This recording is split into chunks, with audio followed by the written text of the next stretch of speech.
श्री जसवंत सिंह सैनी जी, दानिश अली अंसारी जी, आज के इस कार्यक्रम में उपस्थित भारतीय जनता पार्टी के प्रदेश के उपाध्यक्ष श्री सतपाल सैनी जी, डीसी वर्मा जी, माननीय विधायक श्री राजीव तवारा जी, जिला पंचायत अध्यक्ष श्री ख्याली राम लोधी जी, हंसराज जाटव जी, ब्लॉक प्रमुख श्री कुलवंत सिंह ओलख जी, श्रीमती अर्चना गंगवार जी, मोहन कुमार लोधी जी, पूर्व विधायक ज्वाला प्रसाद गंगवार जी, पूर्व विधायक श्रीमती बीना भारद्वाज जी, हमारे पूर्व में प्रत्याशी रहे श्री हैदर अली खान हमजा मिया जी, पूर्व जिलाध्यक्ष श्री मोहनलाल सैनी जी, नगर अध्यक्ष नगर पंचायत अध्यक्ष हरिओम मोडे जी, आज के इस कार्यक्रम में उपस्थित भारतीय जनता पार्टी के लोकप्रिय प्रत्याशी विधान परिषद के पूर्व सदस्य श्री घनश्याम सिंह लोधी जी और भारी संख्या में यहां पर उपस्थित भारतीय जनता पार्टी के सभी पदाधिकारी, कार्यकर्ता और बिलासपुर, स्वार और रामपुर से जुड़े हुए मेरे सभी उपस्थित भाइयों बहनों, मैं रामपुर की धरती को नमन करता हूं, जहां के हस्तशिल्पियों ने अपने पैच वर्क के साथ एप्लिक वर्क और जरी पैच वर्क का कमाल पूरी दुनिया के अंदर करके रामपुर को एक पहचान दिलाई। भाइयों बहनों, धातु के तारों व रंगीन पत्थर को पिरोकर यहां का कारीगर कपड़ों पर आकर्षक कढ़ाई करते हैं और अब रामपुर की इस पहचान को सरकार ने वैश्विक मंच पर भी पहुंचाने का काम किया है। मैं इन सभी हस्तशिल्पियों का अभिनंदन करता हूं, उनका स्वागत करता हूं। आज विश्व योग दिवस भी है। योग भारत के ऋषि मुनियों की परंपरा का एक प्रसाद है, एक उपहार है। भारत की विरासत हम सबको प्रदान करने का एक अमूल्य धरोहर, और रामपुर की भी अपनी धरोहर रही है। कुछ लोगों ने रामपुर की धरोहर को नष्ट करना अपना जन्मसिद्ध अधिकार समझ दिया था, लेकिन विरासत का संरक्षण करने वाली भारतीय जनता पार्टी की डबल इंजन की सरकार ने कहा है कि हम धरोहर को नष्ट नहीं होने देंगे, धरोहर के साथ किसी प्रकार के खिलवाड़ किसी को नहीं करने देंगे, और व्यक्ति कितना भी बड़ा क्यों न हो, वह कितने भी बड़े गरूर में क्यों न हो, अगर वह धरोहरों के साथ किसी प्रकार का छेड़छाड़ करने का प्रयास करेगा तो जनता जनार्दन की अदालत उसको स्वयं सबक सिखाने का काम भी करेगी। रामपुर की पहचान को कुछ लोगों ने नष्ट और दुरुपयोग करने का प्रयास किया, यही अंतर है। भाइयों बहनों, फर्क साफ है। रामपुर का चाकू जब डबल इंजन की सरकार के हाथ में आता है, यहाँ के गरीबों का संरक्षण करता है, व्यापारियों को सुरक्षा प्रदान करता है, गरीब गरीब होता है, उसकी कोई जाति, उसका कोई मत, उसका कोई संप्रदाय, उसका कोई मजहब नहीं होता है। उस गरीब को हर हाल में न्याय मिलना चाहिए, और भारतीय जनता पार्टी की डबल इंजन की सरकार ने उस गरीब को न्याय दिलाते हुए यहाँ के भू माफियाओं को उनके किए की सजा दिलाने का काम भी किया था।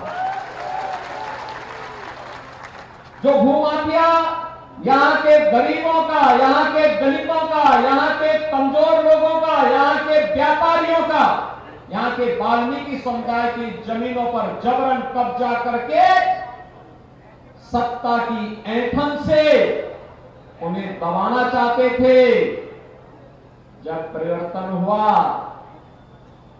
तो उस ऐंठन को तो दूर किया ही गया, लेकिन साथ साथ गरीबों की संपत्ति भी उन्हें वापस करते हुए जिन लोगों ने सत्ता का दुरुपयोग किया था उसकी सजा भी सरकार उनको दी है। और आज इसीलिए मैं आपके पास आया हूं कहने के लिए, रामपुर के चाकू का दुरुपयोग उन्होंने किया था यहां की जमीनों पर कब्जा करने के लिए, गरीबों को उजाड़ने के लिए, गुंडा राज और माफिया राज स्थापित करने के लिए, सरकारी धन का दुरुपयोग करने के लिए।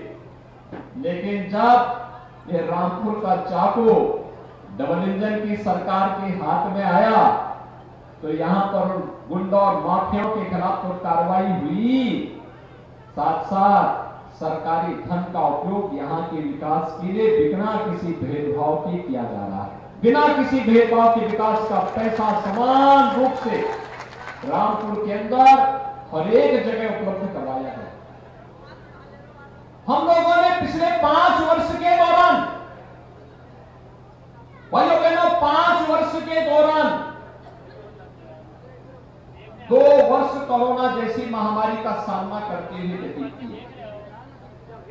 इस दौरान प्रधानमंत्री मोदी जी के मार्गदर्शन में, उनके नेतृत्व में पूरे देश ने कोरोना के लिए जिस प्रकार का प्रबंधन किया, फ्री में उपचार, फ्री में टेस्ट, फ्री में वैक्सीन, और कितने लोगों ने वैक्सीन ले लिया? वाह भाई, सभी लोगों ने वैक्सीन ले लिया। पैसा तो नहीं लगा, ओलख जी ने पैसा वगैरह तो नहीं मांगा इसके नाम पर। मैं आपको धन्यवाद देता हूं, आपने ओलख जी को यहां से चुनाव जिता करके भेजा है। ओलख जी पता नहीं क्या कारनामा करते हैं कि जब भी मैं चुनाव के दौरान यहां आने का प्रयास करता हूं तो उस दिन में बारिश बुला लेते हैं। आपको याद होगा, मुझे आना था, मैं एयरपोर्ट पर 3 घंटे इंतजार करता रहा, अब मौसम ठीक होगा, तब मौसम ठीक होगा।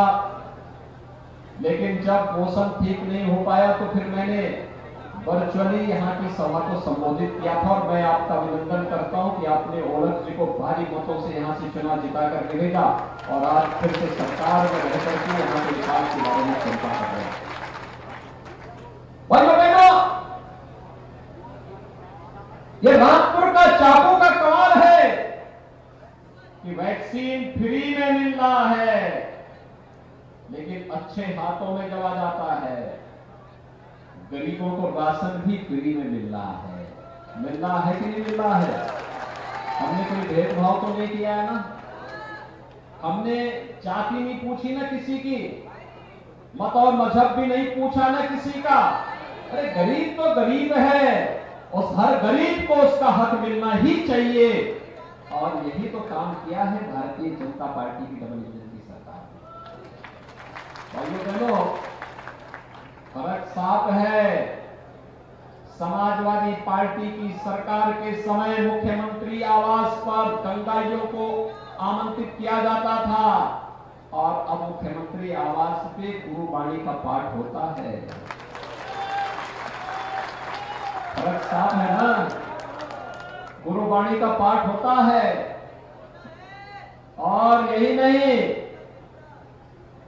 गुरु ग्रंथ साहिब की सवारी भी मुख्यमंत्री आवास पर सीधे पहुंचती है।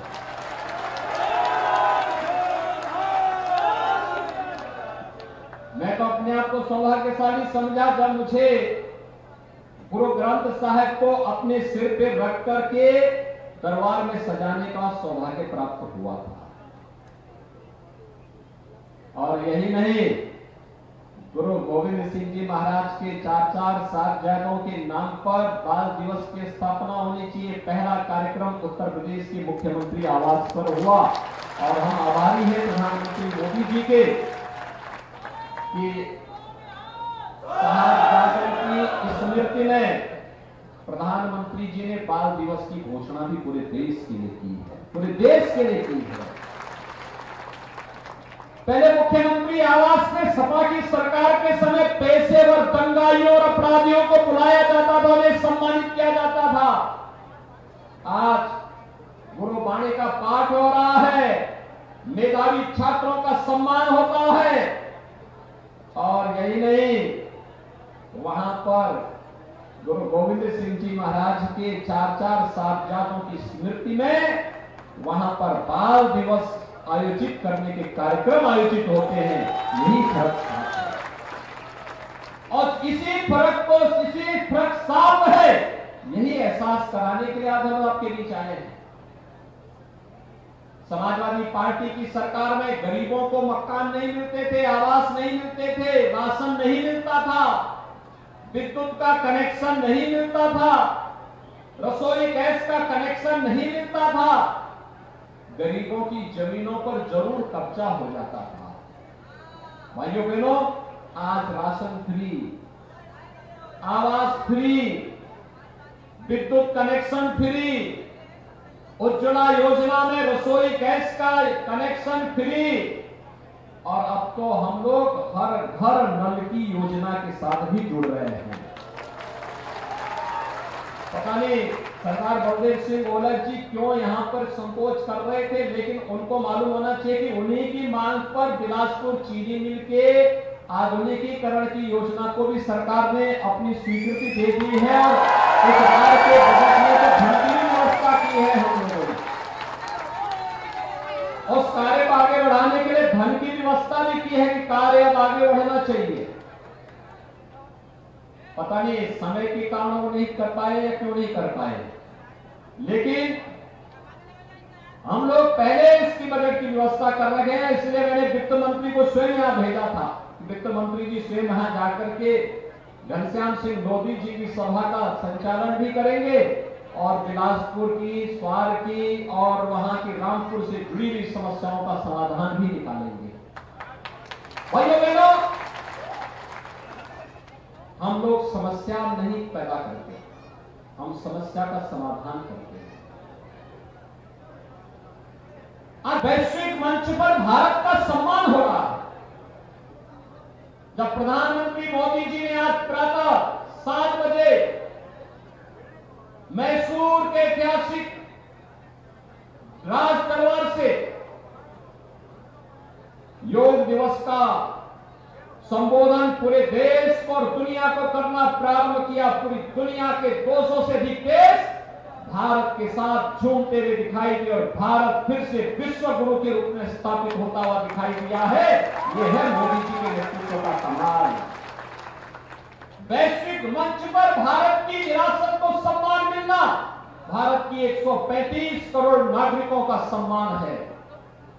लेकिन कुछ लोगों की, यानी जो एक कहावत है ना कि रस्सी पूरी जल जाती है लेकिन ऐंठन नहीं जाती, कुछ लोगों की ऐंठन अभी भी नहीं जा रही है।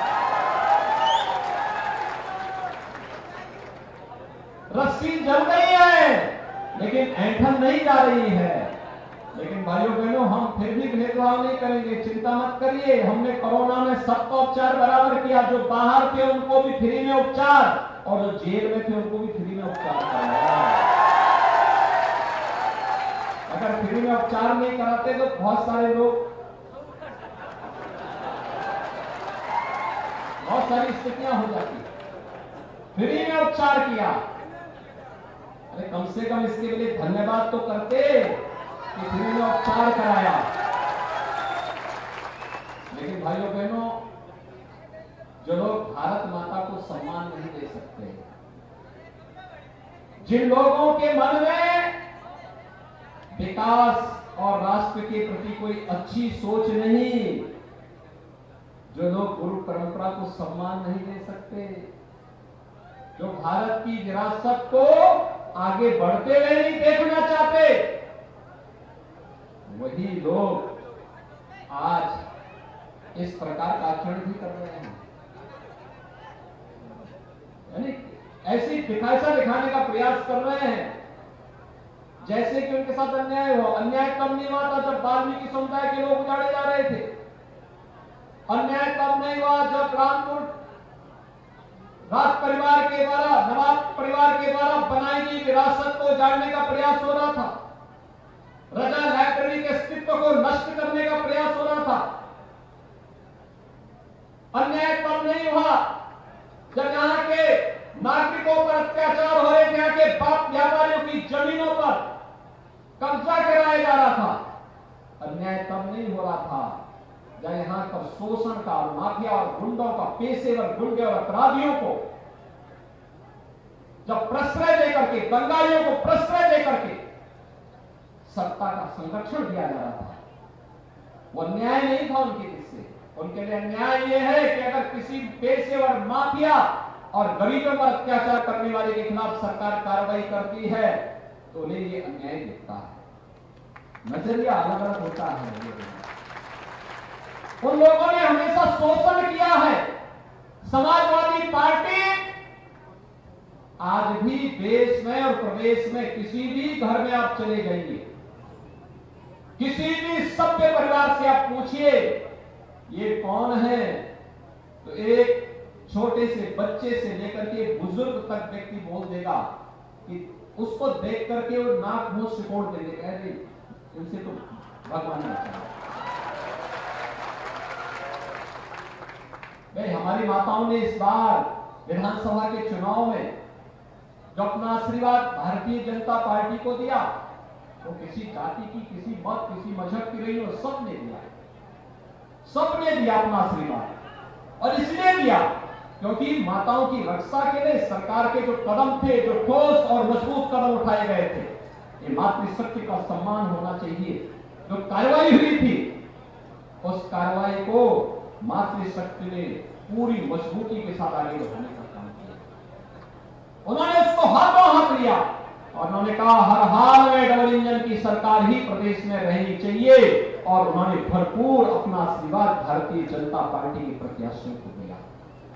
और आज इसीलिए मैं आज आपके पास आया हूं। उनके सामने महिला सुरक्षा इस समाजवादी पार्टी के एजेंडे में नहीं था। क्या बोलते थे यही लोग जो आज घड़ियाली आंसू बहा रहे हैं, यही लोग क्या कहते थे? महिला सुरक्षा के मुद्दे पर ये लोग माता और बहनों का अपमान करते थे।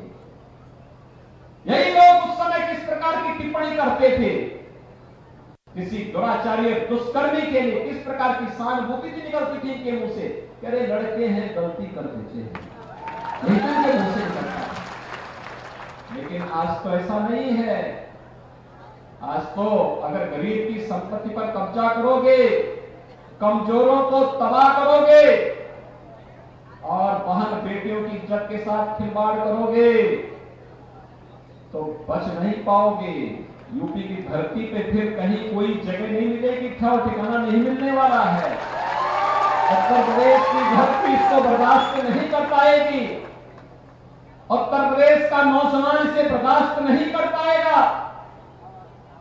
पहले नौकरी निकलती थी, नौकरी के नाम पर पूरा खानदान वसूली के लिए निकल पड़ता था। नौजवान को नौकरी नहीं मिल पाती थी। हमारा सिख नौजवान उसे बाहर जाने के लिए मजबूर होना पड़ता था। आज तो कोई भेदभाव नहीं है, कोई भेदभाव नहीं। 5 लाख सरकारी नौकरी दी है पिछले 5 वर्ष के दौरान, और जिस दिन 100 दिन पूरे होंगे उससे पहले 10,000 और नौकरी लेकर के हम लोग आ रहे हैं। 10,000 नौजवानों की नौकरी और लेकर के आ रहे हैं, यानी 10,000 नौजवानों को नियुक्ति पत्र देंगे सरकारी नौकरियों की। विज्ञापन की बात नहीं कर रहा हूं, नियुक्ति पत्र की बात कर रहा हूं। नियुक्ति पत्र सीधे तो पकड़ो, अब जाओ अपनी सर्विस ज्वाइन करो। यह है सरकार की कार्यपद्धति। 1,61,00,000 नौजवानों को हम लोगों ने निजी क्षेत्र में नौकरी और रोजगार दिया, और 60 लाख परंपरागत उद्यम से जुड़े हुए हस्तशिल्पियों को, उद्यमियों को, नौजवानों को स्वतः रोजगार के लिए सरकार की योजनाओं के साथ जोड़ने का काम भी किया। भाइयों बहनों, ये केवल आंकड़े हमारे नहीं हैं। आज तो उत्तर प्रदेश के अंदर अनएम्प्लॉयमेंट की बात जब आती है और तमाम एजेंसियां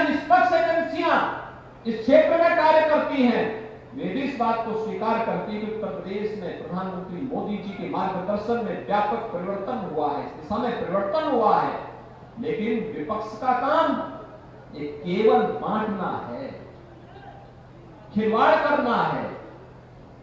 ये किसी गरीब का हित नहीं चाहते, नौजवान का जीवन उन्नत हो, उज्जवल हो, ये नहीं चाहते, बहन बेटियां सुरक्षित हो, वे नहीं चाहते, किसान खुशहाल हो, वे नहीं चाहते। अगर चाहते तो उनको भी मौका मिला था, वे भी कर सकते थे, लेकिन उन्होंने अपने समय में ऐसा नहीं होने दिया, नहीं होने दिया, होने भी नहीं देंगे। और इसीलिए तो जनता ने भी ठाना है कि डबल इंजन की सरकार को हर हाल में रखना है और डबल इंजन की सरकार ही कार्य करेगी। भाइयों बहनों, प्रधानमंत्री मोदी जी ने वर्तमान में एक नई योजना लेकर के आए हैं। आप देखना कितने अच्छे परिणाम आएंगे। दुनिया के हर विकसित देश पहले इसका अनुसरण कर चुके हैं। अग्निपथ की योजना 10 लाख नौजवानों को, 10 लाख नौजवानों को एक साथ अगले 1.5 वर्ष के अंदर मिलिट्री में जाने का अवसर प्राप्त होगा और 4 वर्ष के बाद उनके पास ऑप्शन होगा। 25% नौजवान जो मिलिट्री के कार्यक्रम के साथ आगे जुड़ना चाहेंगे उन्हें वहां मौका मिलेगा।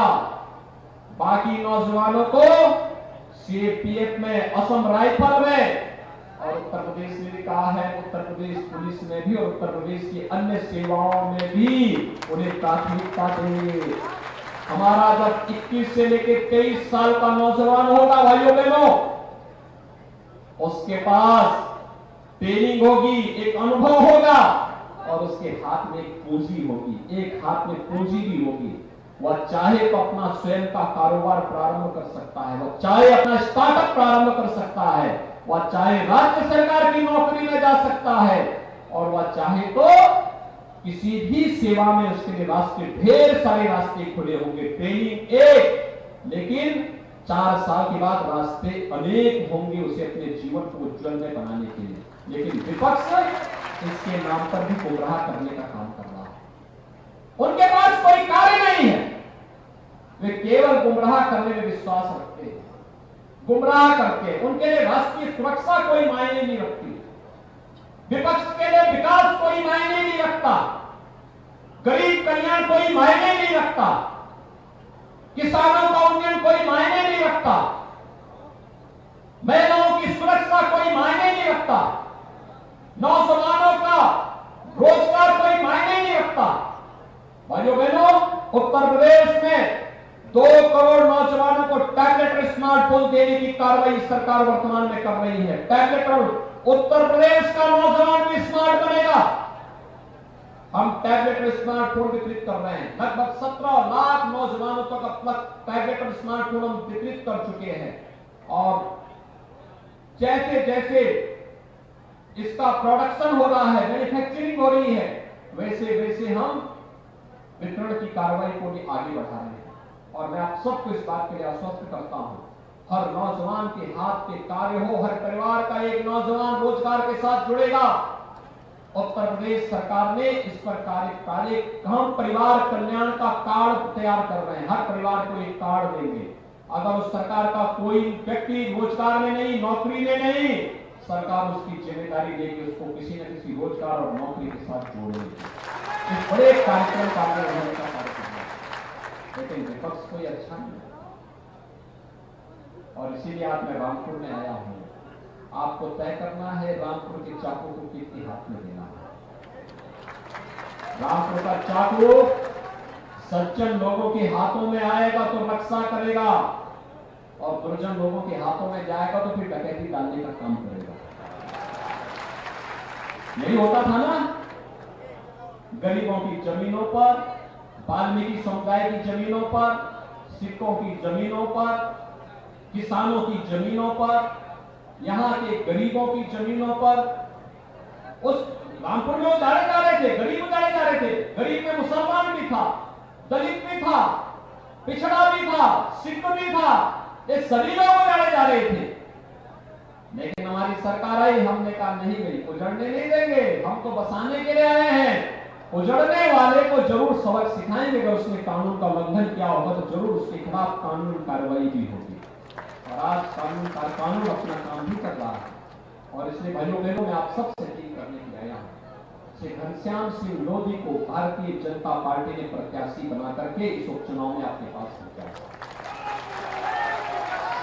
घनश्याम सिंह लोधी भारतीय जनता पार्टी में आए हैं और उन्होंने इस बात को लेकर के आए हैं कि भारतीय जनता पार्टी के संकल्प के अनुरूप एक कार्यकर्ता के रूप में आपके बीच में काम करेंगे, एक सेवक के रूप में काम करेंगे। यहां पे कोई राजा नहीं है, हम सब सेवा के रूप में आपके साथ जुड़े हुए हैं।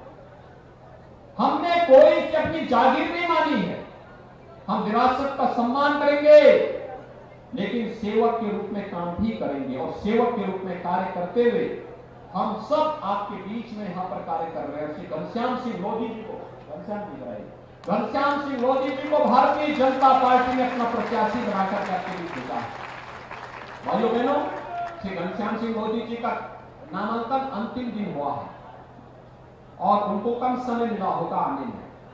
5 विधानसभा क्षेत्र कवर करना है, घर घर गांव गांव जाना कठिन होगा। आप इतनी बड़ी संख्या में, मैं आप सबसे अपील करूंगा, आप सब घनश्याम सिंह लोधी बनकर के घर घर जाकर के एक एक व्यक्ति को मतदान के लिए प्रेरित करेंगे। दोनों हाथ आकर के मेरे साथ बोलेंगे, सभी लोग तैयार हैं? घनश्याम सिंह लोधी जी को भारी मतों से विजयी बनाने का काम करेंगे। सभी लोग सहमत हैं? अभी से जितने लोग हैं 5-5 घर को कवर करके और मतदान करने के तैयार कर लेंगे तो घनश्याम सिंह लोधी भारी मतों से विजयी बनकर के यहां से जाएंगे। यह मैं विश्वास के साथ कह सकता हूं। यही अपील करते हुए मैं आपसे कहूंगा कि कमल चुनाव चिन्ह पर 23 जून को श्री घनश्याम सिंह लोधी को भारी मतों से विजयी बनाने की अपील आप सबसे करते हुए मेरे साथ आप बोलेंगे, भारत माता की, भारत माता की, भारत माता की।